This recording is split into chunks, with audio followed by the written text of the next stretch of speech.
Dat wie best wel lekker, die zinnen er even bij van de midden. En die zinnen kamer ik flink bij. En dan is het uit de wienwaai nog aardig uit te houden, Nick. En de komende dagen, ja, die zullen er toch wel donkerder uit. Joen en vannacht bewolking, maar ik opklarings. En het liek het droog te blijven. Of het met een heel licht buiken wezen.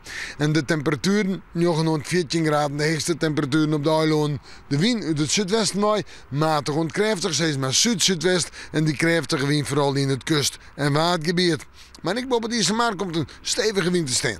Morgen bewolking. Ja, een donkere dag. En die bewolking die is taai. En verder kunnen er even wat hele lichte regenvallen of een licht buiken. Maar dat stelt net al te vol voor. Ik denk dat de droge perioden gewoon de oorhorn gaan. De temperaturen moeten om bij de 18 graden heen. En de wind uit het zuidwesten mooi komend. En die is nog altijd matig en krachtig. De krachtige wind in het kust- en watergebied. Ja, die wind kunnen ze even schiften naar het westen gaan. Dan zetten we terug naar morgen de nacht. Betiden rein of lichte rein. En dan komt de waasje erachteraan.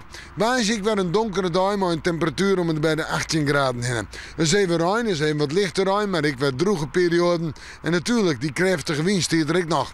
Op tongetje, misschien omdat hij nog een buik of het heel licht rein, maar dan komt die zinnen. En dan krijgen we een aantal dagen maar droeg waar. En daar ben ik blij om, maar de boeren natuurlijk ik. Hoewel, ja, die droge periode, op vrede is ik nog droeg. En tongetje vrede een temperatuur om bij de 17 graden heen.